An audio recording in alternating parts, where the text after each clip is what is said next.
नमस्कार प्रिय विद्यार्थियों। आज की क्लास हमारी बहुत ही महत्वपूर्ण होने वाली है क्योंकि आज की क्लास में हम communication skills and personality development का पूरा क्वेश्चन पेपर लेके आ चुका हूँ।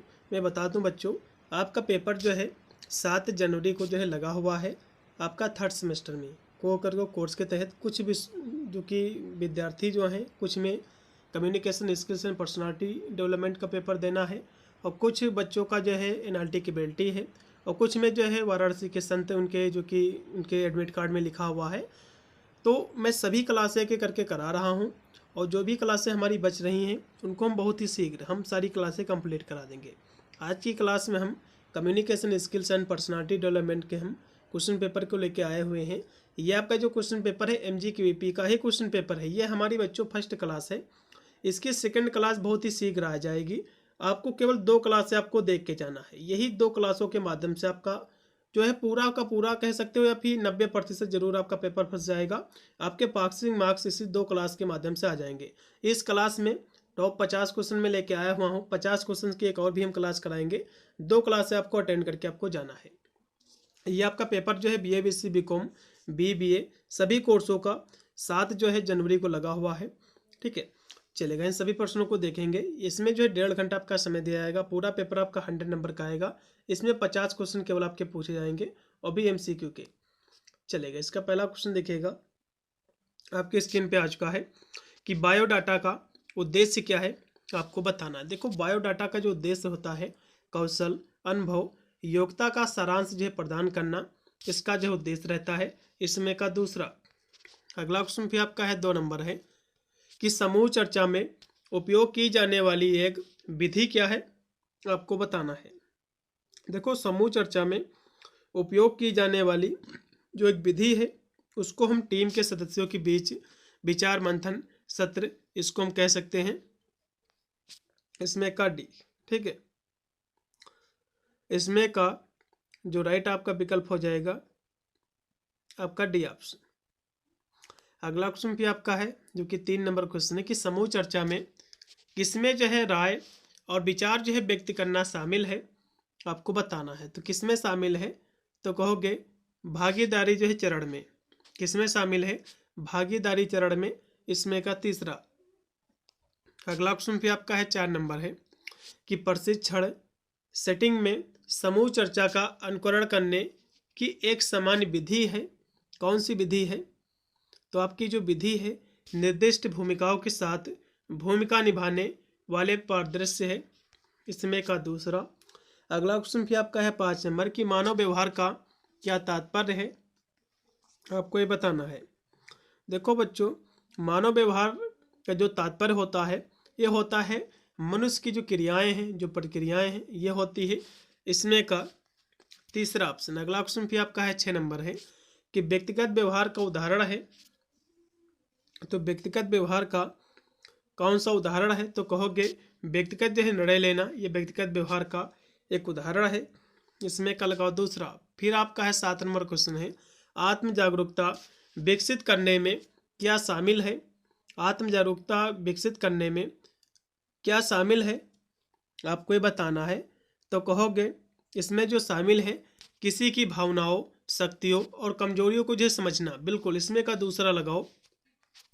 अगला क्वेश्चन भी आपका है 8 नंबर है कि बॉडी लैंग्वेज का उदाहरण क्या आपको बताना। देखो बच्चों, बॉडी लैंग्वेज पूछ ले या फिर पूछ ले कि जो कि संचार आपकी जो होता है 2 प्रकार का होता है। एक होता है मौखिक संचार, दूसरा होता है गैर मौखिक। तो यहाँ से बॉडी लैंग्वेज मतलब जो है बिना बोले, जैसे कि हाथों से इशारा करना, आंखों के माध्यम से, जैसे कि आपसे कोई पूछ ले कि इनका जो है घर कहाँ है तो आपको जो है बिना नाम लिए आपको केवल हाथों से इशारा कर देना है कि ये वाला इनका घर है।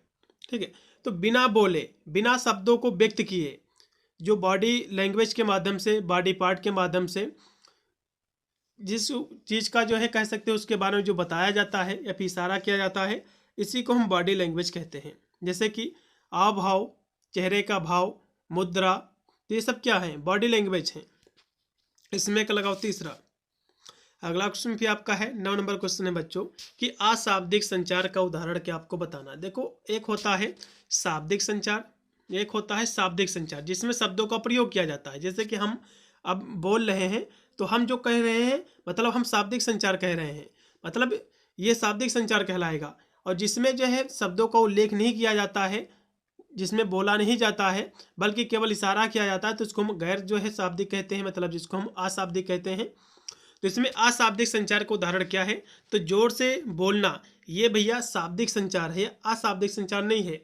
ईमेल लिखना, ये क्या है, ईमेल लिखना भी, जिसमें शब्दों की बात चाहे लिखा गया हो या फिर बोला गया हो, इसमें भी सब ईमेल लिखना, तो ये भी क्या है, ये शाब्दिक संचार है। लेकिन मुस्कुराते हुए, मुस्कुराना क्या है, ये बॉडी लैंग्वेज है, इसमें कोई आप बोल तो रहे नहीं हो, केवल आपको जो है जो कि आपका एक्सप्रेशन है चेहरे का, तो इसको हम अशाब्दिक संचार कहेंगे। ठीक है, इसमें का तीसरा ऑप्शन पूर्णतः राइट होगा केवल बस। 9 नंबर क्वेश्चन का तीसरा ऑप्शन राइट है। ठीक है, और एक जो है टेक्स्ट भेजना, संदेश भेजना, किसी से वीडियो कॉल करना, ये सब क्या है, ये सब शाब्दिक संचार है, जिसमें शब्दों का प्रयोग हो, चाहे वो लिखित में हो चाहे वो फिर मौखिक में हो। चलो अगला देखो, जो कि आपका है 10 नंबर क्वेश्चन, कि संचार प्रक्रिया है। तो संचार आपकी जो प्रक्रिया है, ये प्रेषक और प्राप्तकर्ता के बीच संदेशों का आदान प्रदान होता है। मतलब जो सेंडर होता है भेजने वाला, जो रिसीवर होता है जो प्राप्त करने वाला, तो उनके बीच क्या है, संदेशों का आदान प्रदान है। इसमें का तीसरा ऑप्शन। फिर आपका है 11 नंबर क्वेश्चन है कि अंतर सांस्कृतिक अंतःक्रियाओं में व्यक्तियों को शारीरिक भाषा के संबंध में क्या विचार करना चाहिए, आपको ये बताना है।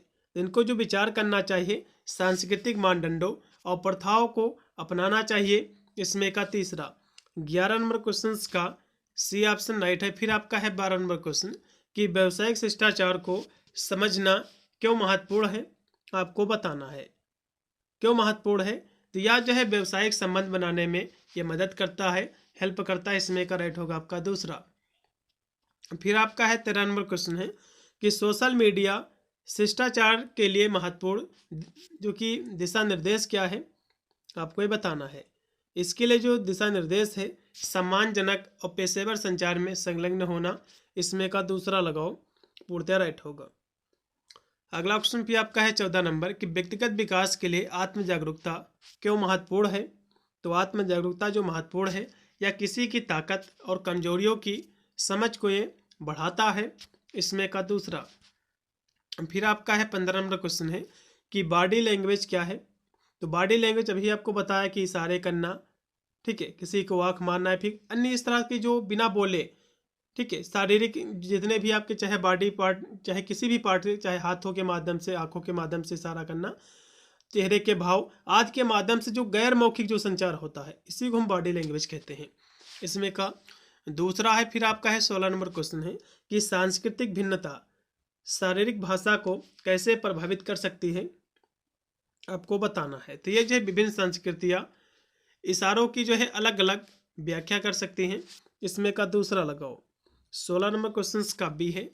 फिर आपका 17 नंबर क्वेश्चन की मूल संचार प्रक्रिया है। मूल संचार प्रक्रिया है, तो ये जो है सेंडर, रिसीवर, मैसेज और जो है नॉइस मतलब शोर और फीडबैक, इसकी प्रक्रिया है भैया। इसमें का पहला लगाओ। फिर आपका 18 नंबर क्वेश्चन है कि अशाब्दिक संचार का एक उदाहरण है। तो स्पष्ट बोलना, ये शाब्दिक संचार है। हाथों से इशारा करना, बिल्कुल ये क्या है, अशाब्दिक संचार। इसमें का लगा दूसरा। फिर आपका है 19 नंबर क्वेश्चन है कि प्रभावी संचार के जो है 7C, इसमें जो है कौन सा 7C में से नहीं है, आपको बताना है।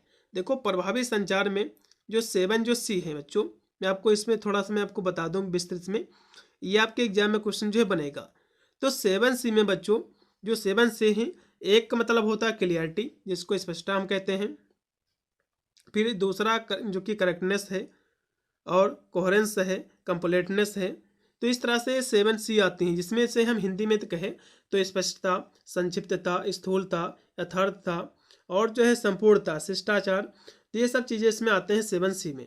लेकिन जटिलता भैया इसमें नहीं आता है, ठीक है। स्पष्टता भी आता है, संवाद भी आता है, संक्षिप्तता भी आता है, जटिलता लेकिन इसमें नहीं आता है। तो इसमें का चौथा। फिर आपका है 20 नंबर क्वेश्चन है, प्रभावी संचार में क्या बाधा जो है बन सकता है। देखो प्रभावी संचार जो भी कम्युनिकेशन होता है, जैसे कि बातचीत हो रही हो, तो जाहिर सी बात दो आदमी यदि बातचीत कर रहे हैं, एक ये आदमी है, एक आदमी ये है, तो यदि कोई बीच में आ जाए, कोई शोर मचा दे, तो ये इसको एक प्रकार की उसकी बाधा है। तो इसमें शोर या फिर जो है ध्यान भटकना एक प्रकार की बाधा होती है। अगला क्वेश्चन फिर आपका 21 नंबर है कि इसमें जो है विचारों और जो है भावनाओं को आत्मविश्वास सम्मानजनक तरीके से व्यक्त करना शामिल है। आपको ये बताना है। तो किसमें शामिल है तो कहोगे असर्टिव जो है कम्युनिकेशन में, जिसको हम मुखर संचार कहते हैं। ठीक है, जिसको हम हिंदी में मुखर संचार कहते हैं। इसमें का जो राइट आपका विकल्प होगा इसमें का पहला। ठीक है, चलिए 22 नंबर पे आपका क्वेश्चन है कि प्रभावी ढंग से सुनने का प्रमुख घटक क्या है, आपको बताना है। तो सुनने का प्रभावी जो घटक है वो रहता है कि पूरा ध्यान देना और उपस्थिति रहना। मतलब पूरा ध्यान मतलब ये होता है जैसे कि कोई आया नेता भाषण दे रहा है तो आपको जो कि सावधानी पूर्वक या फिर खास कर आपको अपना मन अलग नहीं लगाना बल्कि उसकी बातों को सुनना है। तो पूरा ध्यान आपको देना है, उपस्थिति आपको रहना कि ऐसा नहीं कि बीच में भाग जाना है। अगला क्वेश्चन फिर आपका है 23 नंबर कि विस्तृत जो कि प्रतिक्रिया को प्रोत्साहित करता है तो कौन करता है, आपको बताना है। तो कहोगे ओपन एंडेड क्वेश्चन करता है, इसमें का तीसरा। फिर आपका है 24 नंबर क्वेश्चन है ईमेल लिखने के लिए निम्नलिखित में से कौन सा अच्छा अभ्यास है, आपको ये बताना है। तो कहोगे कि स्पष्ट विषय, पंक्ति, संक्षिप्त संदेश शामिल करना इसमें शामिल है। अगला क्वेश्चन फिर आपका है 25 नंबर की संवारना शामिल है, जिसको हम ग्रूमिंग कहते हैं इंग्लिश में। इसमें क्या शामिल है, देखो संवारने का मतलब ये होता है जैसे कि आप जो है सुबह प्रतिदिन उठो, ब्रश करो, नहाओ, अच्छे कपड़े पहनो और जितनी भी आवश्यकताएं जैसे कि जो भी चीज़ें लगाई जाती हैं फेस वगैरह पे, ये सब चीज़ें लगाई उसको हम संवारना कहते हैं। तो इसमें जो है अपना ख्याल रखना, अपने जो है मसूड़ दांतों की जो है देखभाल करना, त्वचा की देखभाल करना, ये सभी इसमें आते हैं। इसमें का चौथा फिर है कि व्यक्तित्व से क्या तात्पर्य है, आपको बताना। देखो पर्सनालिटी क्या होती है बच्चों, पर्सनालिटी होती किसी व्यक्ति के व्यवहार, उसके विचार, उसकी भावनाओं का अद्वितीय जो पैटर्न होता है, इसी को हम व्यक्तित्व कहते हैं। इसमें का दूसरा फिर आपका 27 नंबर क्वेश्चन कि व्यक्तित्व विकास को आकार देने में कौन सा कारक महत्वपूर्ण भूमिका निभाता है, तो कौन सा निभाता है, आपको बताना है। देखो व्यक्तित्व जो विकास होता है बच्चों, तो ये सभी कारक उसमें महत्वपूर्ण भूमिका निभाते हैं। अनुवांशिकी भी, प्रारंभिक अनुभव भी, सांस्कृतिक मानदंड, ये सभी। इसमें का डी लगाओ। फिर आपका है 28 नंबर क्वेश्चन है कि व्यक्तित्व का पर्यावरणीय निर्धारक क्या है, आपको बताना है। देखो व्यक्तित्व का पर्यावरणीय जो निर्धारक है बच्चों, वो है परिवार का पालन पोषण। इसमें का लगाओ दूसरा ऑप्शन। 28 नंबर क्वेश्चन का बी है। फिर आपका है कि ड्रेस का चयन किसके आधार पर करना चाहिए। देखो ड्रेस का जो चयन है किसके आधार पर करना चाहिए, तो भैया अवसर क्या है। जैसे कि शादी ब्याह में जाओगे तो अच्छे ड्रेस पहनोगे भैया, घर पर रहेगा तो इतना अच्छे नहीं पहनोगे। तो ये भी एक प्रकार से कह सकते हो चयन करने का आधार है। जैसे कि अवसर पे आप कहाँ जा रहे हो, ये भी एक प्रकार का। और जलवायु क्या है, जलवायु का मतलब यह होता है जैसे कि आप ठंडी हो रही है तो आप ठंडी वाले तो कपड़े पहनोगे, ऐसा तो है नहीं कि आप गर्मी में ठंडी वाले पहनोगे। तो क्लाइमेट क्या है, ये भी जो कि मायने रखता है, इसको प्रभावित करता है भी कह सकते हो। अन्य प्रकार के विभिन्न प्रकार के कपड़ों के लिए जो कि जलवायु भी काफ़ी रोल निभाती है। फिर है व्यक्तित्व, पर्सनालिटी भी है। ठीक है, तो ये सभी क्या है, ये ड्रेस चयन करने के आधार है भैया। इसमें का डी लगाओ। अगला क्वेश्चन फिर आपका है 30 नंबर कि कॉर्पोरेट सेटिंग में पहनने के लिए सबसे पसंदीदा पोशाक क्या है, आपको बताना है। तो कौन है, तो कहोगे व्यावसायिक औपचारिकताएं हैं। इसमें का पहला। फिर आपका है 31 नंबर क्वेश्चन कि इंटरव्यू के लिए एक नया सूट या ड्रेस लेते समय किन बातों से बचना चाहिए, तो आपको जो है बहुत ज़्यादा ट्रेंडी होना, इससे आपको बचना चाहिए। इसमें का पहला लगाओ। अगला क्वेश्चन फिर आपका है 32 नंबर है कि इंटरव्यू में लोगों का ध्यान खींचने के लिए क्या प्राथमिकता देनी चाहिए, आपको ये बताना है। ठीक है, तो किसकी प्राथमिकता देनी चाहिए, तो कहोगे ये जो है औपचारिक फिट इन। इसमें का लगाओ चौथा ऑप्शन। अगला ऑप्शन भी आपका है 33 नंबर आपके स्क्रीन पे आ चुका है, जो कि है कि किसी को न्यूट्रल तरीके से मेकअप क्यों पसंद करना चाहिए, ठीक है, किस लिए पसंद करना चाहिए भैया? तो 33 नंबर की हम यदि बात करें तो जो है मेकअप होता है आपको अधिक परिष्कृत और संपूर्ण दिखाता है। बिल्कुल, इसमें का पहला। अगला क्वेश्चन भी आपका है 34 नंबर है कि आपको जो है विपरीत लिंग के साक्षात्कारताओं का स्वागत कैसे करना चाहिए? तो हाथ मिलाए और जो है मुस्कुराहट के साथ। इसमें का तीसरा। 34 का सी है। फिर आपका है 35 नंबर क्वेश्चन, किसको जो है पेशेवर सेटिंग के लिए उपयुक्त पोशाक माना जाता है? आपको बताना है किसको माना जाता है। तो कहोगे औपचारिक बिजनेस सूट या पोशाक। इसमें का दूसरा है, सफलता के लिए पोशाक का क्या अर्थ है? आपको ये बताना है। सफलता के लिए पोशाक का अर्थ होता है कि इस तरह के कपड़े पहनना जिससे आत्मविश्वास व्यावसायिकता जो है बढ़े। इसमें का दूसरा। 36 का दूसरा है। फिर आपका है 37 नंबर क्वेश्चन की औपचारिक जो है सेटिंग में मेकअप का उद्देश्य क्या है? आपको ये बताना। तो मेकअप का उद्देश्य बच्चों होता है कि प्राकृतिक विशेषताओं को बढ़ाने और जो है पॉलिश जो कि दिखने के लिए। इसमें का बी ऑप्शन राइट होगा 37 नंबर क्वेश्चन का। फिर आपका 38 नंबर क्वेश्चन है, औपचारिक अवसर के लिए उपयुक्त हेयर स्टाइल है। तो ये क्या है? तो हेयर स्टाइल जो है बच्चों ये है चिकना बन या जो है सॉप जो कि पोनीटेल। इसमें का लगाओ दूसरा। अगला क्वेश्चन फिर आपका है 39 नंबर है कि आमतौर पर पेशेवर पोशाक में पूरक के लिए क्या पहना जाता है? तो पूरक के लिए जो पहना जाता है घड़ी वगैरह। इसमें का लगाओ तीसरा।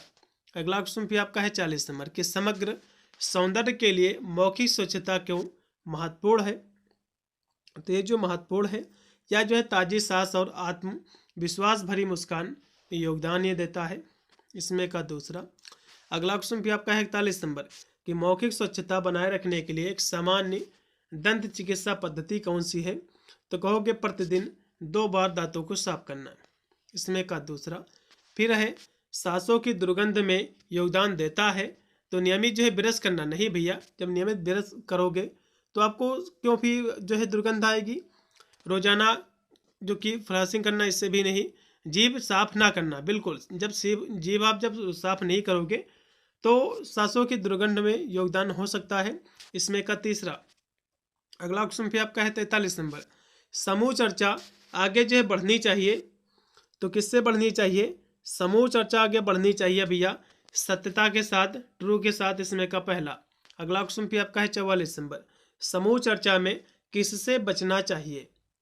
समूह चर्चा जो होता है, जो ग्रुप डिसीजन होता है काफ़ी लोगों के बीच में, तो ग्रुप डिसीजन में किससे आपको बचना चाहिए? तो देखो, तेजी से बोलना, मतलब बहुत तेजी से आपको नहीं बोलना चाहिए। आपकी जब बारी आए आपको धीरे धीरे बोलना है, क्योंकि तेज बोलने से व्यक्ति का है हड़बड़ा जाता है और ऐसा कह सकते हो कि कुछ हो सकता है अलग टॉपिक पर चला जाए। तो आपको धीरे से बोलना है, तेजी से बोलने से आपको बचना है। अपनी बातों को स्पष्ट करना है, जो कि सावधानी पूर्वक और धीरे से। इसमें का तीसरा। अगला क्वेश्चन भी आपका है 45 नंबर कि किस प्रकार के साक्षात्कार में फ़ोन पर संचार शामिल होता है? तो फ़ोन की जब बात करेगा तो इसको हम टेलीफोनिक जो कि साक्षात्कार कहते हैं, टेलीफोनिक हम इंटरव्यू कहते हैं बच्चों। इसमें का दूसरा। 45 का बी ऑप्शन है। फिर 46 नंबर क्वेश्चन कि एक वीडियो साक्षात्कार में संचार के लिए आमतौर पर किस तकनीकी का उपयोग किया जाता है? तो कहोगे वीडियो कॉन्फ्रेंसिंग सॉफ्टवेयर का। इसमें का तीसरा। फिर है साक्षात्कार के चरण में उम्मीदवार की प्रक्रियाओं को सक्रिय रूप से सुनना शामिल है। तो भैया सुनना ही शामिल है, लिसनिंग ही है। इसमें का लगाओ भैया जो राइट होगा आपका बी ऑप्शन 47 का दूसरा। फिर 48 नंबर आपका क्वेश्चन कि किसी साक्षात्कार के समापन चरण का उद्देश्य क्या होता है? आपको बताना। जैसे कि कोई इंटरव्यू ले रहा है तो लास्ट में जो समापन जो चरण होता है लास्ट का, तो उसका उद्देश्य क्या रहता है? इसका उद्देश्य रहता है कि साक्षात्कार समाप्त करना और जो है मानी इंटरव्यू जो है समाप्त करना और अगले चरण जो कि प्रदान करना। इसमें का रहेगा तीसरा। फिर है आमने सामने साक्षात्कार क्या है? देखो, आमने सामने जो साक्षात्कार है यह क्या है? व्यक्तिगत रूप से आयोजित एक साक्षात्कार है। इसमें का लगाओ दूसरा। फिर आपका लास्ट में आपका 50 नंबर क्वेश्चन है बच्चों, ठीक है। 50 नंबर क्वेश्चन देखिएगा कि साक्षात्कार में पहले कंपनी पर शोध करना क्यों महत्वपूर्ण है। तो शोध करना इसलिए महत्वपूर्ण है कि कंपनी की जो संस्कृति है और उसके जो मूल्य है कंपनी के, उसको समझना, इसीलिए जो है शोध करना आवश्यक होता है, महत्वपूर्ण होता है, ताकि हम कंपनी के बारे में जान सकें कंपनी अच्छी है कि नहीं है। इसमें का दूसरा ऑप्शन, ठीक है। ये आपके 50 क्वेश्चन थे बच्चों, मैंने आपको करा दिए हैं। वैसे मैं आपको रिकमेंड करूंगा, वैसे तो कम्युनिकेशन ये जो पेपर है बच्चों 6 सेमेस्टर में आपके कराया जाता है। मेरे चैनल पर ऑलरेडी 6 सेमेस्टर की प्लेलिस्ट ऑलरेडी क्रिएट है, आप जाकर उसमें 2-3 विश्वविद्यालय के पेपरों को देख सकते हैं, आपका यदि मन है तो, ठीक है। प्लेलिस्ट का लिंक मैं डिस्क्रिप्शन में दे दूंगा, आप जाकर जो है वॉच कर सकते हैं। इसकी सेकंड क्लास हमारी बहुत ही शीघ्र आ जाएगी। सभी विद्यार्थी चैनल से जुड़े रहिए। यदि चैनल को सब्सक्राइब नहीं किया है तो सब्सक्राइब कर लीजिए, जिससे मेरा जब न्यू वीडियो आएगा तो उसका नोटिफिकेशन आपको मिलेगा सबसे पहले। मिलता है वीडियो के लिए, तब तक सभी को thank you for watching this video.